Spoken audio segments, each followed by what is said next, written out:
이유 없는 고난은 없다. 이유 없는 고난은 없다라는 제목으로 하나님 말씀 전하겠습니다. 전에 어느 책에서 본 짧은 글인데요. 어미새가 나무 가지에 둥지를 트는데 하필 그 나무 가지가 썩은 거예요. 금방이라도 부서질 것 같습니다. 그래서 지나가다가 본 농부가 어떻게 해요? 새는 아무것도 모르고 썩은 나무 가지 위에 둥지를 지는데, 그래서 둥지를 막대기를 가지고 다 헐어버렸습니다.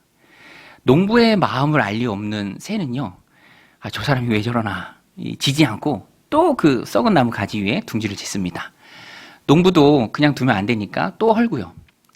이러기를 수차례 막 반복하다가 어미새가 지쳤는지, 에이, 그러면 딴 데다 짓지 뭐 하면서 다른 튼튼한 가지 위로 가서 둥지를 지었습니다. 그때서야 농부는 빙글에 미소를 지었다. 여러분, 이 농부가 왜 미소를 지은 거죠? 농부의 미소 속에 담긴 의미가 참 많이 있죠. 그런데 돌이켜보면은 우리의 인생이 그와 같을 때가 많이 있습니다. 내가 알지 못하는 뜬모를 왜 나에게 이런 일이라고 생각되는 일들이 있어요. 마치 어미새와 같은 거죠. 저 사람이 내가 수고하게 힘들어서 이 둥지를 짓는데 왜 내가 지은 둥지를 짓나? 농부는 그 이유를 알고 있습니다. 거기에 지면 안 되기 때문에 그렇죠. 큰 위험에 직면하기 때문에. 마찬가지로 우리의 삶도 하나님 섭리 가운데 있습니다. 여러분 믿으십니까?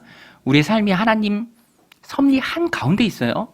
그래서 내가 삶을 살아가면서 만나는 뜻모른 고난이 있을지라도 그것은 하나님의 섭리 가운데 분명한 이유가 있는 고난입니다. 저도요, 이 말씀을 준비하면서 군대에 있을 때가 생각나는데, 제가 4월에 제대를 하는데 12월쯤에 크리스마스 다가올 쯤에 공을 찼습니다. 그런데 전 입은 지 얼마 안 된 신병이 열심히 하겠다고 그 골키퍼를 맡았는데 저 끝으로 보내겠다고 힘껏 찬 공을 바로 제 눈에 맞았어요. 그래서 마침 제가 그러면 안 되는데 무태 안경을 끼고 있었습니다. 그러니까 무태 안경이 깨지면서 제 눈을 찌른 거예요. 보셔서 아시겠지만 제 눈꺼풀이 좀 두껍습니다. 저희 아이들이 매일 놀리는데, 근데 그때 눈꺼풀 두꺼운 덕을 좀 봤어요. 뜨거운 피가 흐르는데 그래도 눈동자는 찌르진 않아서 눈 위만 좀 찢어진 거예요. 근데 제 마음에 어려운 게 뭐냐면, 상처가 계속 되는 게 뭐냐면 흉터가 남을까봐. 흉터가 남을까봐. 여러분들 믿으시진 않겠지만, 제 군대에 있을 때 제 후임병들이 저를 이병헌 닮았다고. 죄송합니다. 네. 그런데 이제 여기가 쭉 찢어진 거예요. 이 흉터가 잘 아물지 않을 것 같은 거예요. 그러니까 제가 정말 우울하게 크리스마스를 보냈습니다. 저 그때 알았어요. 눈물로 벽에를 적시는 게 가능하더라고요.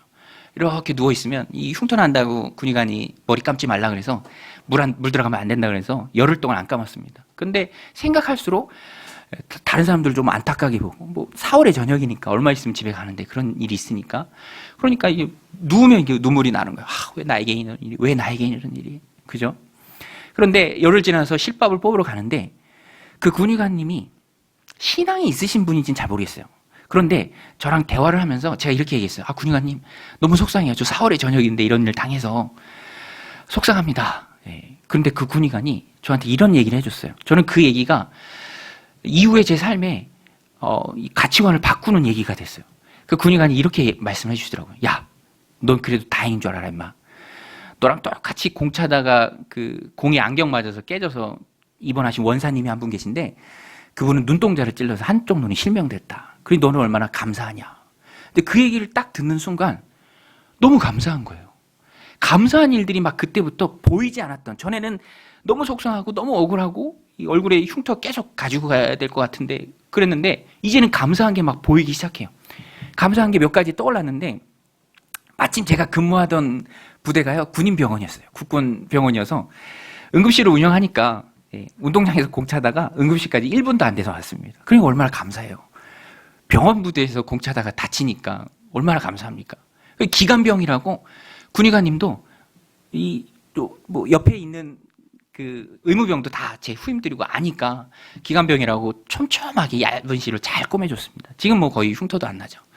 그리고 마침 그날 당직 서는 군의관이요. 예, 우리 병원에서 잘 꼬매기로 유명한 이비인후과 전문의였어요. 너무 감사하죠. 정신과 전문의나 막 그랬으면 큰일 날 뻔했다. 후임병들이 얘기해 주더라고요. 너무 감사하죠.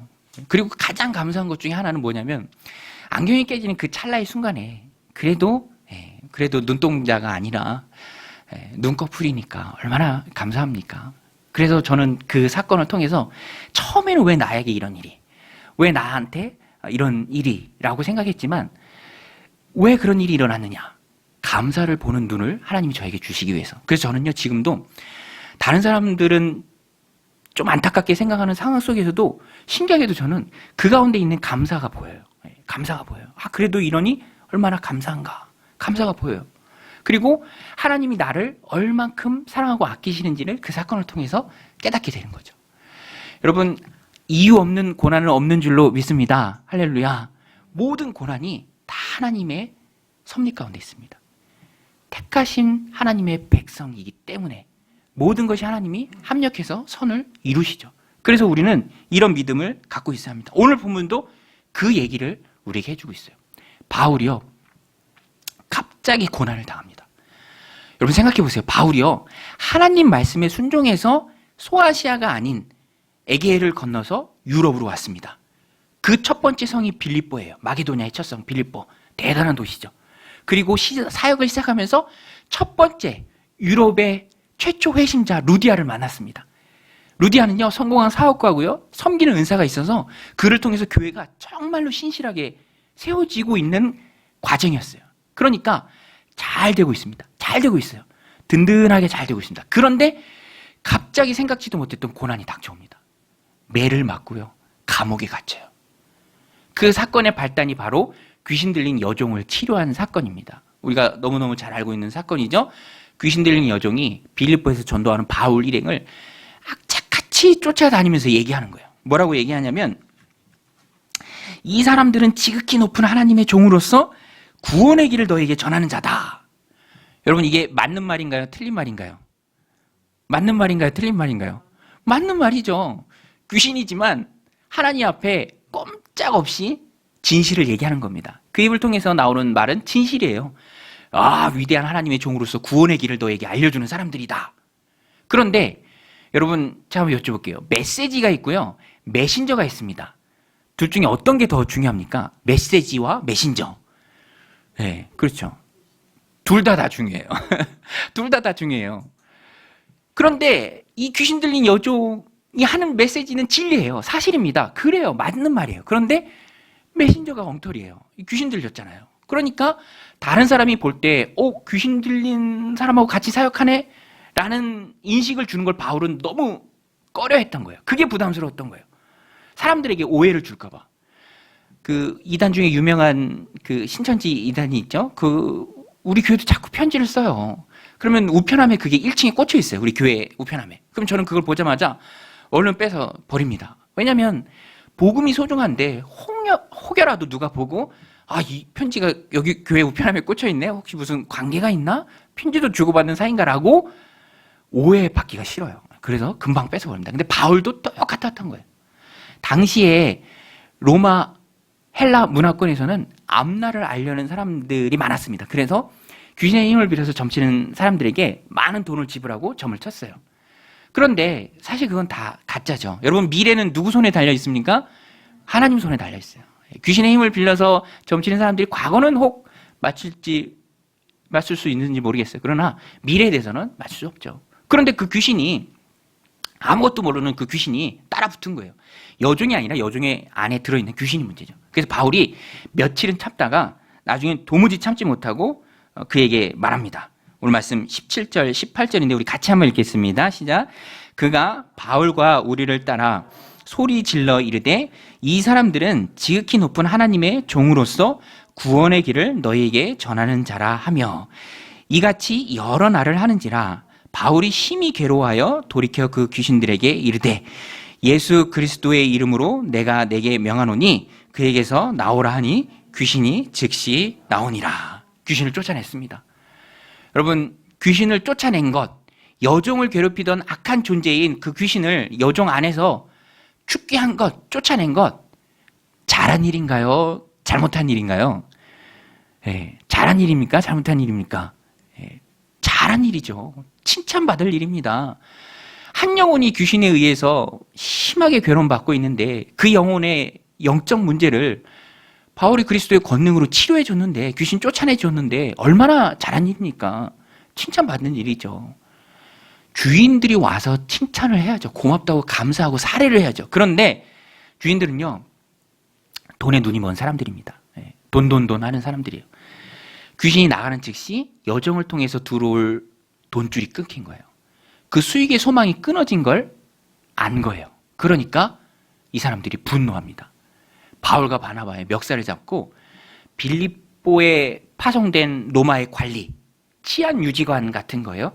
그 상관들이다라고 오늘 본문에 나오는데 그들한테로 끌고 가서 없는 말도 보태고 부정적인 이미지도 키워서 유대인들입니다. 로마 사람이 우리가, 사실 바울과 신라도 다 로마 사람입니다. 그런데 로마 사람이 우리가 받지도 못할 풍습을 전합니다. 온 성을 요란하게 합니다. 그런 적 없거든요. 그러나 그들이 악한 말로 교묘하게 꾸며서 고소를 하죠. 상관들은요, 다 불법으로 행합니다. 바울과 신라가 정말 그렇게 했는지 사실 확인도 하지 않아요. 그리고 변론의 기회도 주지 않습니다. 어떤 재판의 과정도 없어요. 그냥 그들의 말만 믿고 매질을 해요. 매질을 하는데 아주 무자비하게 매질을 합니다. 당시에 로마의 행정관들은 식민지에서 이렇게 순찰을 하면은 시종들은 종들이 뭘 들고 다녔냐면 오늘 본문에 나오죠. 나무 막대기 묶음. 이 시종들이 나무 막대기 묶음을 가지고 다녔어요. 이것은 너희들은 우리의 지배를 받고 우리는 너희를 지배하는 통치자들이다라는 권위의 상징이에요. 그리고 즉각적으로 신체적 형벌을 가할 수 있는 권리의 표시예요. 그래서 행정관들 옆에는 항상 나무 막대기 묶음. 저는 그걸 딱 듣는 순간에 어렸을 때 고추 말짱 들고 다녔거든요. 고추 말뚝 묶음 같은 거 이렇게. 그래서 하나씩 빼드리고 그랬는데 어머니한테 딱 그거 같은 거였어요. 그러니까 비유하자면 우리나라가 일본 식민지였을 때 일본 순사들이 옆구리에 차고 다니는 칼. 긴 일본도를 차고 다녔잖아요. 그래서 저는 뭐 그 시절 시대가 아니니까 어린아이들한테 야, 저기 일본 순사 온다 그러면 울음도 딱 그치는 칼 차고 오는 일본 순사인데 얼마나 무섭습니까? 당시에 그랬어요. 그리고 그 매를 실제로 바울과 신라에게, 바울 일행에게 사용했습니다. 아무런 죄도 없는 바울에게, 무엇도 잘못하지 않은 바울에게. 23절에 보면 많이 친 후에라고 되어 있는 것을 보면 정말로 몽둥이가 다 부러져 나갈 정도로 매우 쳤던 것 같습니다. 우리 22절부터 24절 같이 한번 자막을 보고 읽겠습니다. 무리가 일제히 일어나 고발하니 상관들이 옷을 찢어 벗기고 매로 치라 하여 많이 친 후에 옥에 가두고 간수에게 명하여 든든히 지키라 하니 그가 이러한 명령을 받아 그들을 깊은 옥에 가두고 그 발을 착고에 든든히 채웠더니. 왜 이런 일이 벌어집니까? 복음 전하는데, 하나님 말씀에 순종해서 빌립보에서 열심히 복음 전하는데, 루디아를 통해서 빌립보 교회가 개척되고 이제 교회 안으로 수많은 사람들이 들어와서 교회를 세워가도 시연찬을 판에 복음 전하는 주도적인 역할을 힘께 감당해야 될 바울과 바나바가 옥에 갇히는 이 일이 왜 생긴 거죠? 그런데 여기에 바로 하나님의 섭리가 있다는 거예요. 여기에 바로. 오늘 말씀의 제목이 그러하듯이 고난 당하지만 그 고난에는 우리가 알지 못하는, 우리가 다 생각하지 못하는 높은 하나님의 생각과 섭리와 하나님의 뜻이 있습니다. 하나님은요, 모든 일을, 그것이 나쁜 일이라 할지라도 합력해서 선을 이루시는 분입니다. 그리스도를 믿고 부름받은 우리에게 있어서는 그래서 이유 없는 고난은 없어요. 바울이 여기서 이렇게 고난을 당했던 이유는 우리가 뒤에 가면 알 수 있지만 간수 가족의 구원을 위해서였습니다. 한 영혼의 구원을 위해서. 모든 세상 일에는 반드시 하나님의 선하신 섭리가 있습니다. 왜냐하면 하나님은 온 세상을 창조하시고 여전히 살아서 세상을 다스리시고 통치하시는 분입니다. 그래서 내가 세상을 살아가면서 무슨 일을 만나든지 이 일 역시 하나님 손안에 있다라는 생각을, 그 믿음을 우리는 가지고 있어야 돼요. 요셉이 그랬죠. 사실 요셉의 인생에 얼마나 나쁜 일이 많이 있었습니까? 17세의 형들에 의해서 팔렸어요. 애굽의 종으로 팔렸습니다. 사랑받는 아들이었다가 하루아침에 노예가 돼버렸어요. 노예가 된 집에서, 보디발의 집에서 조금 잘 풀리나 했습니다. 인정받고. 그러나 웬걸, 또 주인 여자의 그런 유혹 때문에 억울하게 누명을 쓰고 또 감옥에 갇힙니다. 감옥에서도 열심히 해서 좀 풀리라 했더니 이번에는 술 맡은 관원장이 자기가 복직되면 요셉의 억울함을 풀어주겠다고 약속했지만, 술 맡은 관원장의 꿈 해석해주고 복직도 됐지만 까맣게 요셉을 잊어버렸습니다. 2년 동안이나. 그러니까 요셉의 인생에는 나쁜 일로 가득했어요. 그런데 우리는 성경을 아니까, 하나님의 큰 그림을 다 아니까 우리는 알죠. 이게 바로 하나님의 뜻과 섭리였습니다. 2년이 필요했어요. 그래야 바로가 꿈을 꾸고 그 꿈을 요셉이 해석하고 요셉이 그 자리에서 애굽의 총리가 되고 요셉의 지혜로 많은 사람들을 구원해야 할 하나님을 향한 요셉의 큰 뜻이 있었습니다. 변방의 작은 소년이 초강대국 애굽의 2인자가 되는 하나님의 가장 빠른 길은 요셉의 나쁜 일로 시작된 거죠. 그러나 하나님께서는 그 나쁜 일도 다 선으로 바꿔주셨습니다. 그래서 요셉은요, 어려운 일이 있고 나쁜 일이 있었지만 단 한 번도 그의 입술로 하나님을 원망한 적은 없습니다. 자기에게 주어진 그런 상황 가운데 묵묵히 하나님 바라보며 나아가는 모습이 있었습니다. 오늘 본문도 똑같아요. 바울도 자신을 향한 하나님의 뜻을 찾았고요. 그래서 그 모든 고난을 이겨낼 수 있고요. 25절에도 말하지만 하나님을 찬양할 수 있었습니다. 감옥에서도 하나님을 찬양했죠. 바울을 향한 하나님의 선한 목적에는 간수 가족의 구원이 있었고요. 그 간수 가족을 통해서 빌립보 교회가 더 힘있게 세워져 가야 될 필요가 있었습니다. 그래서 하나님께서는 그에게 얼마간의 고난을 허락하셨던 것이죠. 간수의 가족은 이제 막 시작된 빌립보 교회의 중요한 일꾼이 됩니다. 하나님께서는 바울의 고난을 통해서 영혼을 구원하시죠. 고난 당하는 당시에는 모르지만 바울이 이것을 깨닫고 나서 너무 기뻐하고 너무 감사했습니다. 그런데 여기서 우리가 그런 의문이 들어요. 그럼 바울이 조금 안타깝지 않은가? 바울의 고난은 뭔가? 그런데 여러분, 바울은 일반적인 사람과는 틀립니다. 바울은 영혼 구원을 위해서 하나님이 본인에게 맡겨 빚진 자의 마음이 있었어요. 바울은요, 그 빚을 갚기 위해서는 자신의 생명도 조금 더 귀한 것으로 여기지 않았습니다. 은혜의 복음을 전하는 일을 마치려 하면은, 나중에 바울이 사도행전 20장에서 고백하죠. 하나님의 은혜의 복음을 증언하는 일을 마치려 하면은 나의 생명조차 조금 더 귀한 것으로 여기지 아니하노라. 이게 바울의 마음이었습니다. 그래서 바울은요, 아마 자기가 몇 대 맞고 하나님이 자기를 이 간수 가족에게 보내신 것을 알고 그 모든 고난이 큰 기쁨으로 바뀌었을 것입니다.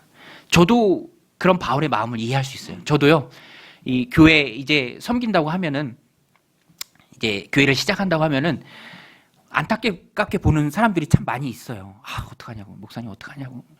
그런데 저는 저만이 누리는 특별한 하나님의 은혜가 있습니다. 그 은혜가 얼마나 귀하고 또 감사한지 몰라요. 저를 교회를 세우는 이 일에 또 성도님들과 함께 불러주신 하나님의 그 은혜가 너무너무 귀하죠.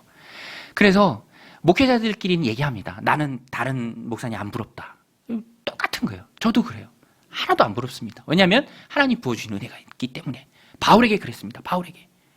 비록 고난이 있었지만 그 고난이 이유 없는 고난이 아니라 한 영혼, 한 가족, 한 교회를 든든하게 세우기 위해 쓰임받는 고난이었기 때문에 바울의 마음 가운데는 기쁨이 있었습니다. 그러니까 중요한 것은요, 결국에는 삶을 해석하는 믿음의 능력입니다. 우리 한번 따라서 해보겠습니다. 해석하는 능력이 중요하다. 우리의 삶을 해석하는 능력이 중요합니다. 그리고 우리의 삶을 해석하는 능력은요, 하나님이 주신 믿음과 신앙이에요. 언제든지 믿음의 눈으로, 신앙의 눈으로, 우리 하나님의 관점으로 우리의 삶을 해석해야 돼요. 그러면 내가 간혹 만나는 뜬모를 고난, 이유 없어 보이는 그 고난도 분명한 하나님의 뜻과 섭리가 있다라는 것입니다. 믿음과 신앙은 상황을 해석하는 능력이죠. 암담한 상황 속에서도 하나님의 도우심의 손길을 느낄 수 있는 힘은 하나님 주신 믿음의 눈으로 내 삶을 바라볼 때입니다. 바울과 실라에게 깊은 해석의 능력이 있었습니다. 그래서 둘은요, 매를 맞고 깊은 감옥에 있었지만 영어 성경에 보면 이너 셀이라고 되어 있어요. 아마 지하 감옥 중에서도 더 깊은 곳. 그 주일학교 아이들 가르칠 때 그림으로 이미지로 표현하면요, 흠씬 두들겨 맞고 옷은 피로 다 묻어 있고 발은 착고에 채워졌습니다. 여러분, 착고가 넓은 널판지에 간격을 띄우고 구멍을 2개 뚫은 다음에 거기에 발을 넣고 자물쇠를 잠그는 거예요. 그러니까 흠씬 맞았는데 억지로 발을 벌려야 하고 부자연스러운 자세로 꼬박 있어야 하니까 그 고통이 말할 수 없이 힘들었겠죠. 그러나 바울은 믿음의 눈으로 자신의 고난을 바라봤고요, 그 고난을 해석하는 능력이 있었기 때문에 감옥에서도요, 바울이 감옥에 갇혀서 뭘 했죠? 신세 타령을 했나요? 낙심해서 좌절하고 원망의 말들을 쏟아냈습니까? 아니에요. 기도하고 찬송했습니다. 우리 16장 25절 말씀인데요, 너무 은혜되는 말씀인데 우리 같이 한번 읽겠습니다. 시작. 한밤중에 바울과 실라가 기도하고 하나님을 찬송하며 죄수들이 듣더라. 할렐루야. 전도의 장소로 바울이 만들어버렸습니다. 그런 책 있잖아요. 백악관을 기도실로 만든 대통령. 누구죠? 아브라함 링컨. 감옥을 전도 집회 장소로 만든 하나님의 사역자, 사도, 바울, 실라. 기도하는 순간 하나님의 뜻을 깨달았고요, 힘있게 그런 어려운 상황 속에서도 하나님을 찬양합니다. 고난 중에 임한 하나님의 은혜를 크게 깨달았습니다. 그래서 입술에서 원망이 나온 것이 아니라 찬송이 나온 것입니다. 오늘 우리도 주님을 위해서 당하는 고난이라면 기쁘게 받아야 할 줄로 믿습니다. 주님을 위한 고난이라면 그것은 더없이 가치 있는 고난이에요. 예수님 말씀하셨잖아요. 너희가 내 이름 때문에 세상에서 핍박을 당하고 조롱을 당하면 그때 너희가 기뻐해라. 그때는 힘들지만 이후에 하나님 나라에서 받을 너희의 상급이 크다. 여러분, 이 세상이 전부가 아닌 줄로 믿습니다. 여러분, 세상이 전부인 것으로 생각하고 모든 쇼부가 세상에 다 나야 된다. 승부의 일본말 쇼부. 그러면 우리의 인생이 해석이 안 돼요. 지금도 예수님 잘 믿고 고난당하는 사람들이 얼마나 많은데요. 예수님 전한다고 선교지에 가서 선교 복음 전하는 말 한마디도 못하고 죽임당한 선교사님도 저는 개인적으로 알고 있습니다. 그거 어떻게 해석할 거예요? 해석이 안 됩니다. 이 땅이 전부가 아니에요. 이 땅은 준비하는 곳입니다. 영원한 삶이 우리에게 있어요. 천국이 우리에게 있습니다. 그래서 죽은 사람 앞에 두고도 노래 부르고 찬송 부르는 종교가 우리 기독교예요. 우리의 소망은요, 하나님 나라입니다. 여기가 우린 나그네예요. 여러분, 여행이 즐거운 이유가 뭔지 아세요? 여행이 즐거운 이유는요, 돌아갈 집이 있기 때문이에요. 저는 여행 갈 때마다 그걸 철저히 느껴요. 아우, 집에 안 가고 여기서 계속 산다 그러면 깝깝해요. 우리의 이 땅에서 우리의 삶이 마찬가지입니다. 해석하는 능력이 중요해요. 항상 천국을 끼고 해석을 해야 돼요. 그래야 우리의 인생이 해결됩니다. 안 그러면 그 심한 고난 중에 좌절할 수밖에 없습니다. 그리고 주님을 대신해서 받는 고난이라는 그 해석이 있을 때 우리 마음 가운데는 기쁨이 있죠. 즐거움이 있습니다. 주님 대신해서 받는 고난인데, 여러분 마태복음 5장 15절에 보면 엄격결에 예수님의 십자가를 대신 진 사람이 나옵니다. 그 사람이 누구죠? 구레네 사람 시몬입니다. 시몬. 당시에 로마 병사는요, 강제로 5리 정도 가게 노역을 시킬 수 있는 권한이 있어요. 그래서 예수님은 십자가 지기 전에 그 패션 오브 크라이스트라는 영화 보면 잘 나옵니다. 벌써 채찍질 당하시면서 거반 죽음에 가까우셨습니다. 살점은 다 찢기셨고 피를 많이 흘리셨어요. 그러니까 그 무거운 십자가를 어떻게 골고다까지, 당시에는 십자가 죄수가 자기 십자가를 지고 가야 했습니다. 탈진하셔서 넘어지셨습니다. 비아 돌로로사라는, 지금도 이스라엘에 가면 있습니다. 예수님 넘어지셨던 곳들. 그때 시간이 지체되니까 옆에 구경꾼을 서 있던 구레네 출신의, 아프리카 구레네 출신의 시몬을 불러다가 예수님 십자가를 대신 지게 합니다. 얼마간 지게 해요. 그런데 시간이 지나고 나니까 그 구레네 시몬이 얼마나 영광스럽습니까? 우리 마가복음 15장 21절인데 우리 같이 한번 읽겠습니다. 시작. 마침 알렉산더와 루포의 아버지인 구레네 사람 시몬이 시골로부터 와서 지나가는데 그들이 그를 억지로 같이 가게 하여 예수의 십자가를 지우고. 구레네 사람 시몬 엄격결하셨지만 예수님의 십자가, 죄 용서의 십자가, 구원의 십자가, 그 십자가를 인간으로서 잠깐이지만 대신 지는 그 영광, 누구도 누리지 못한 그 영광을 구레네 사람 시몬이 누립니다. 그 영광이 그 가족을 어떻게 변화시킵니까? 우리 읽었던 말씀에 알렉산더와 루포의 아버지가 구레네 사람 시몬이라고 나오죠. 알렉산더와 루포 두 아들입니다. 여기서 굳이 마가가 이렇게 기록한 이유는 마가복음을 읽는 사람들이 다 아는 사람이라는 거예요. 교회의 지도자급의 위치에서 교회를 힘있게 세워가는 사람이라는 것입니다. 구레네 사람 시몬은 예수님이 십자가를 진 그 사건을 통해서 본인뿐만 아니라 온 가족이 구원받고요. 아들들은 교회 기둥 같은 역할을 감당합니다. 그래서 로마서에서 바울이 16장 33절에서 안부 인사를 전할 때 루포의 어머니를 언급해요. 루포의 어머니에게 안부를 전해주라. 루포의 어머니는 곧 나의 어머니다. 바울과도 굉장히 친분이 있는 가족이 되고 또 헌신하는 사역자가 됩니다. 주님을 위해 당했던 그 고난이 그를 지키고 그의 가정을 구원하고 놀랍게 쓰임받게 되는 그런 일들을 만들어낸다는 것입니다. 여러분, 주님께서 우리를 부르실 때요, 어느 때에는 고난을 통해서 부르실 때가 있습니다. 그 고난을 통해서 주님을 찾아요. 고난을 통해서 기도하게 됩니다. 고난을 통해서 하나님 앞에 나오게 됩니다. 그러니까 그 고난이 고난 자체로 끝나는 것이 아니죠. 고난이 축복이 된다라는 것입니다. 저도 어머니한테 딱 한 번 들은 말씀인데, 제가 어렸을 때 천식으로 하도 고생하니까 너무 병약하니까 안타까웠고, 근데 또 주변에서는 친척들이 부정적인 얘기도 하고 그랬나 봐요. 너무 병약하니까. 그러니까 어머니가 딱 한 번 말씀해 주셨어요. 그때 서원을 한 번 하셨대요. 아들 살려주면 바치겠습니다. 그러니까 깊은 신앙의 경험으로 이끈 것이 바로 자녀의 아픔이라는 그런 고난이죠. 그런데 그 고난이 고난으로만 끝난 것이 아니라 내가 하나님을 찾게 되고 기도하게 되고 또 하나님 앞에 더욱 크게 쓰임받을 수 있는 계기가 되고, 그러니까 그리스도인에게서 고난은 그냥 고난 자체로 끝나는 것이 아닙니다. 거기에는 커다란 하나님의 뜻이 있고요. 우리는 비록 알지 못하지만 하나님의 분명한 이유가 있다라는 것입니다.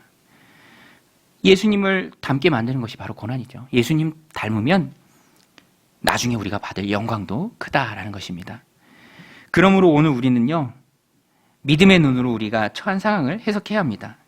에이, 나한테 왜 이런 일이, 재수없는 일이 생겼네, 그러고 마는 것이 아니라 그 고난을 하나님 필요해서 주신 것이죠. 그래서 그런 것들을 우리가 잘 해석하면 좋은 믿음의 신앙인으로 세상에서도 흔들리지 않고 힘있게 살아갈 수 있습니다. 좀 말씀을 준비하면서 2011년도에 10년 전이죠. 저희 아버지가 의료사고로 돌아가셨어요. 조금 일찍 돌아가셨습니다. 일부 예배 때는 아버지 나이를 말씀을 못 드렸는데 저희 아버지가 65세에 돌아가셨어요. 그래서 그 와중에 가장 가족들이 많이 했던 말이 그거예요. 10년만 더 사셨으면, 10년만 더 사셨으면. 가족들이 준비할 시간이 없었어요. 그러니까 준비할 시간이 없다는 게 너무 힘들더라고요. 특별히 어머니가 너무 힘들어하셨어요. 저희는 뭐 어머니 위로해드리느라고 제대로 힘들어할 그런 시간도 없었던 것 같아요. 그런데 시간이 지나면서 이 문제도 해석이 필요하더라고요. 해석이 필요해요. 물론 생명은 하나님께 달린 것이죠. 어미로운 하나님 손에 달린 것입니다. 살고 죽는 건 하나님께 달린 것이죠. 그리고 뭐 죽지 않는 사람은 없잖아요. 다 누구는 좀 일찍 가고 누구는 좀 늦게 갈 뿐이지 다 누구나 겪어야 될 일입니다. 그럼에도 불구하고 저는 저 개인적으로 해석이 필요했어요. 그런데 그런 마음이 들었습니다. 아버지가 그렇게 비교적 일찍 떠나신 것이 하나님께서 나에게 말씀하시는 것이 있다. 사랑하는 아버지의 죽음을 통해서 삶의 덧없음을 내가 깨닫고 살아있는 동안 죽도록 충성하는 자리로 나를 강하게 부르신다라는 생각을 했습니다. 그래서 언제고 하나님 앞에 부르시면 언제고 하나님 부르시면 주님 앞에 선다는 생각이 저에게는 그 이후로 너무너무 강력해요. 주어진 시간이 그래서 귀하고요.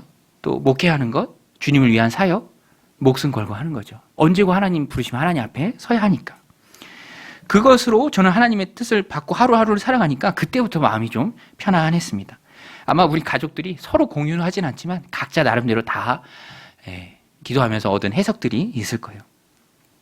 여러분, 좋은 삶, 하나님 기뻐하시는 삶, 능력의 삶은요, 좋은 해석에서 나오는 줄로 믿습니다. 그래서 우리는 말씀을 통해서 믿음의 눈으로 우리의 삶을 바라보고 좋은 해석을 해야 합니다.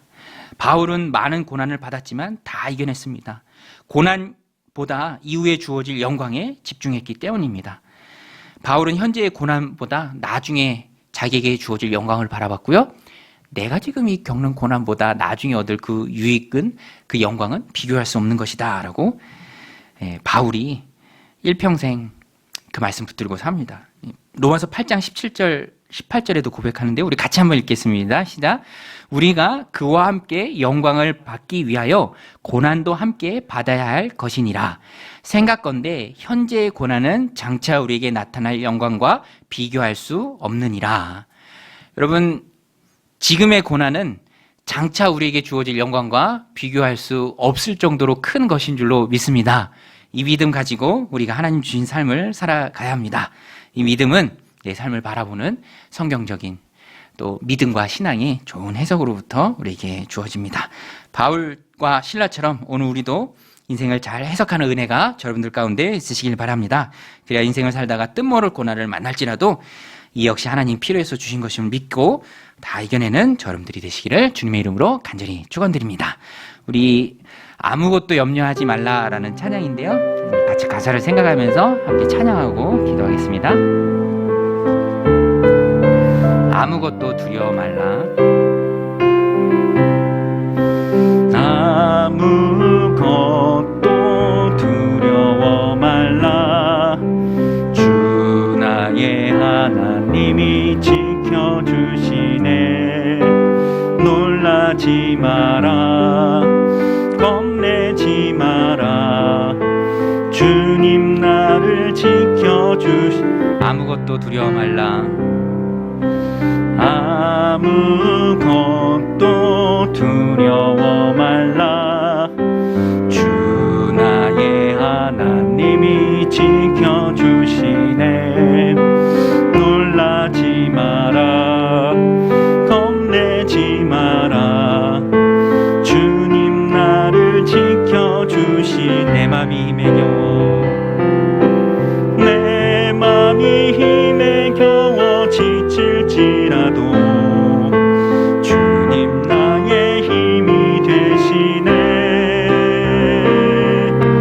세상의 험한 풍파 몰아칠 때도 주님 나를 지켜주시네.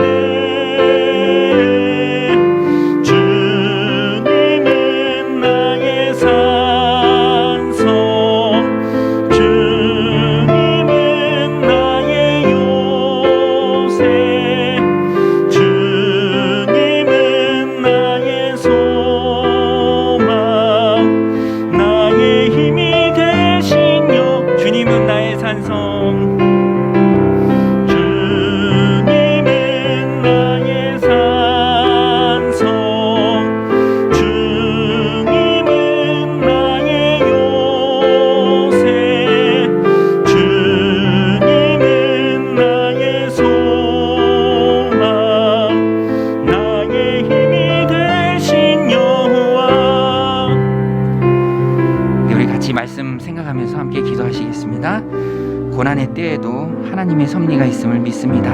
어떤 일을 만나도 낙심하거나 좌절하지 않게 하소서. 고난 후에 찾아올 우리 주님의 큰 영광을 바라보며 이겨내게 하옵소서. 믿음의 눈으로 우리가 처한 상황을 바라보고 잘 해석해내는 은혜를 우리에게 허락해 주옵소서. 우리 함께 기도하겠습니다. 하나님 아버지, 오늘도 귀한